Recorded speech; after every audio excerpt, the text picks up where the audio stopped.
Carleton. The Prime Minister thinks that he's discovered a cornucopia of cash. Last fiscal year, he ran a deficit of $354 billion. And from February of 2020 until February of 2021, the Bank of Canada increased the money supply by, you guessed it, $354 billion. So the Prime Minister says this is great, easy money. And he's starting to get addicted to this idea of cash flying out of printing machines and new coins being machine gunned off the top floor of the Bank of Canada building only a few minutes from where we stand. And I raise this today because there's a very interesting debate that is not happening, for which the deadline is fastly approaching. And that is about the Bank of Canada's inflation target. Starting in 1991, the bank and the government signed a deal that inflation would be targeted between 1% and 3%. They called it the Monetary Policy Framework. Sleepy, boring words that may impact your financial health more than anything else that happens here in Parliament. Now, that deal to target inflation renews every 5 years. Well, guess when it comes up for renewal again? October 24th of this year. Now, the Prime Minister has made it clear he's going to call an early election throughout the summer, meaning that if he were to win, he would be able to impose a brand new rule about inflation without Canadians having anything to say about it. In fact, I suspect that 99% of Canadians do not even realize that this is up for debate. But here's why it matters. If the Prime Minister were to change the bank's mandate this coming October, he could begin to permanently fund, larger and larger shares of government spending with printed Bank of Canada cash, even if it leads to above 3% inflation, as we have right now. That would have been impossible prior to the pandemic. Based on agreements with the bank, we were, as Canadians, protected from undue price increases and unacceptable and unjustifiable money creation. But with the renewal of this agreement, about which there has been absolutely no debate, either in this House of Commons or in the Finance Committee, the Prime Minister may be able to carry out the biggest unapproved tax increase in Canadian history, the inflation tax. Now, what is the inflation tax? Very simple.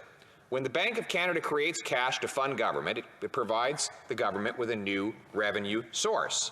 Last year, newly created cash by the Bank of Canada was the single greatest source of revenue for the government. Not income tax, not the GST, not tariffs, not even borrowing from private sector lenders, but new cash creation constituted $303 billion of the sources of revenue of this government.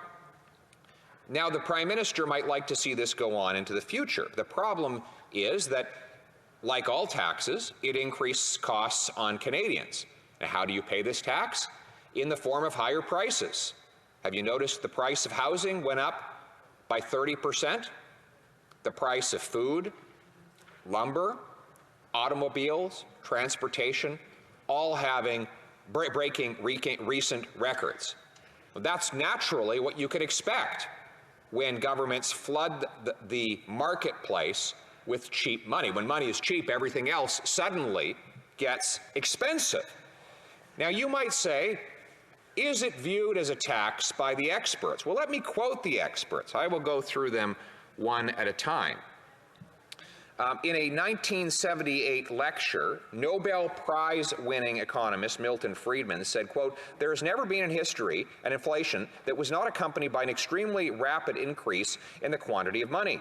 There has never been in history an extremely rapid increase in the quantity of money without inflation," end quote. This is why Dr. Friedland wrote in his exhaustive study entitled A Monetary History of the United States, 1867 to 1960, inflation is everywhere and always a monetary phenomenon. He said something else, that inflation is taxation without legislation, thereby violating the basic principle that Parliament should approve every single tax before government is able to apply it.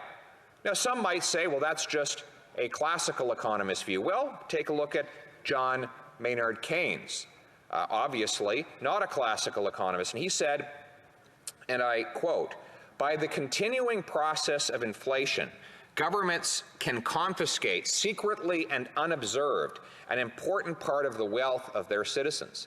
By this method, they not only confiscate, but they confiscate arbitrarily. And while the process impoverishes many, it actually enriches some. This is demonstrably proven. Inflation does benefit the extremely wealthy. That's why in the last year of inflationary money printing, we saw a large increase in economic disparity between the rich and the poor. In the first 6 months of the central bank's money printing bonanza, the 28 richest Canadians got 32% richer. That, while our economy was tumbling by $120 billion. Where did they get all the money from? Well, of course, the bank created cash, which inflated the assets of the super rich, while devaluing the wages of the working poor. This is one of the reasons why we have the principle of no taxation without representation. It is not simply to approve the quantity of taxes, but the composition of taxes. Quantity refers to the dollar value. Well, of course, that was gargantuan last year, but composition refers to who pays it. Now, we know that the poor overwhelmingly pay the inflation tax. In fact, the governor of the Bank of Canada conceded that point to me when he came before the Finance Committee. He said, the poor pay more in inflation because they deal more in cash. They are not able to hold their limited wealth in inflation-proof assets like gold, land, stocks, bonds, etc. And therefore, the very small amount of money they have gets nibbled away by this silent thief we call inflation. No one in this chamber would be able to get reelected if they stood in their place and voted for an increase in taxes on the working poor and used the money disproportionately to inflate the wealth of the super rich. And that's why no such vote was held. The government simply passed that process on to the Bank of Canada to let money creation do the dirty deed on its behalf. Now, we're returning to Dr. Milton Friedland, Nobel laureate. Friedman said, inflation is the only form of taxation that can be levied without taxation. He was, of course, speaking as an economist. And I will show the deliberate choice that the inflation tax has made, and that it has done so without the parliamentary approval of Canadians. And I will show it by referring to the undeniable empirical evidence that Dr. Friedman produced. He showed that in the United States, the United Kingdom, Japan, Germany, and Brazil, that there was a perfect correlation between the rise in the consumer price index and the increase in the money supply for each unit of economic output. In other words, in all 5 of those countries, on 3 continents, you have, 4 continents, you have, in fact, inflation rising almost perfectly in line with the growth in the money supply. That is empirical evidence proving beyond doubt that when you create cash, you raise prices to the benefit of the rich at the expense of the poor. Modern financial sector experts say the same. HSBC's senior economic advisor, Stephen King, wrote in the Financial Times last year, inflation and taxes are in many ways 2 sides of the same coin. He said this is because quote, higher than anticipated inflations serve to redistribute wealth away from private creditors, pensioners, for example, to public debtors. At this point, we come full circle. The distinction between the printing press and taxes begins to break down, end quote. Or Warren Buffett, who said, and I quote, he's the greatest investor of all time, quote, the arithmetic makes it plain that inflation is far more devastating as a tax than anything that has been enacted by our legislature. The inflation tax has a fantastic ability to simply consume capital. It makes no difference to a widow with her savings of a 5% passbook account whether she pays 100% income tax on her interest income during the period of zero inflation or pays no income tax during years of 5% inflation. Either way, she is taxed in a manner that leaves her no real income whatsoever. Any money she spends comes out of the capital. She would find outrageous a 120% income tax, but doesn't seem to notice that 5% inflation is the equivalent, the economic equivalent. And this is what Mr. Buffett was saying, is that if a widow, let's say that she has $100,000 of savings and she earns 5% on that, well, if inflation is 5%, then she gained nothing.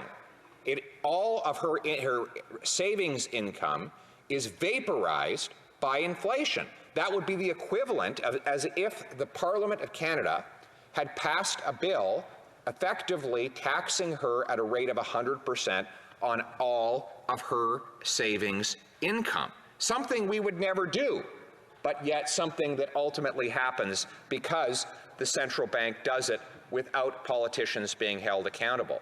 Mr. Buffett's business partner, the famous Charlie Munger, said, quote, I think democracies are prone to inflation because politicians will naturally spend excessively. They have the power to print money and will use the money to get votes. If you look at inflation under the Roman Empire with absolute rulers, they had much greater inflation, so we don't set the record. It happens over the long term under any form of government. Onward to John Kenneth Galbraith, a famous Canadian economist on the left. Nothing so weakens government as persistent inflation. Other international economists, Nouriel Roubini and David Bacchus, wrote, note that since government, by printing money, acquires real goods and services, seigniorage, it is effectively a tax imposed by the government on private agents. Such tax is also called the inflation tax. They go on to explain what impact that tax has, particularly on the poorest people. So this is not simply an opinion. This is a mathematical fact backed up by some of the most renowned economists on planet Earth, many of them winning Nobel Prizes for their work, many of them having done hundreds of years of empirical research to prove that proves the taxation effect of inflation. These are the insights of some of the world's best ever investors. They all concur that inflation, when created by central bank money creation, is nothing more than a tax. Now, this kind of a tax has been mostly done by the worst possible leaders. We think of Henry VIII, for example. They used to call Henry VIII Old Copper Nose, and that's because despite the fact that he inherited a monstrous fortune from his father, I don't know if that reminds you of anybody, he spent the cupboard bare. He kept running out of money, and the British pound, which was literally a pound of silver, was becoming more and more scarce to him. He needed more coins, but he didn't have enough silver to make them all. So what he did is he melted down the existing coins and he reconstituted them by making them of copper, but putting a tiny thin layer of silver around the outside. He had his face, of course, on the coin because he was an egomaniac, and his face pointed outward from the coin. It wasn't a profile side picture. And because his nose protruded on the coin, it would rub against the inside of pockets and money sacks, and the silver would rub away, leaving nothing but a red copper nose. Everybody would know that King Henry had given them a fraudulent fake silver coin by virtue of the fact that his nose was red. We often say politicians' fibs can be exposed through the length of their nose. In the case of Henry VIII, it was the color of his nose. And in fact, he did undergo the mass debasement of the currency. Originally, when he took reign, the British pound was 92% silver. It dropped to 75%, then 50, then 33, and finally to 25%.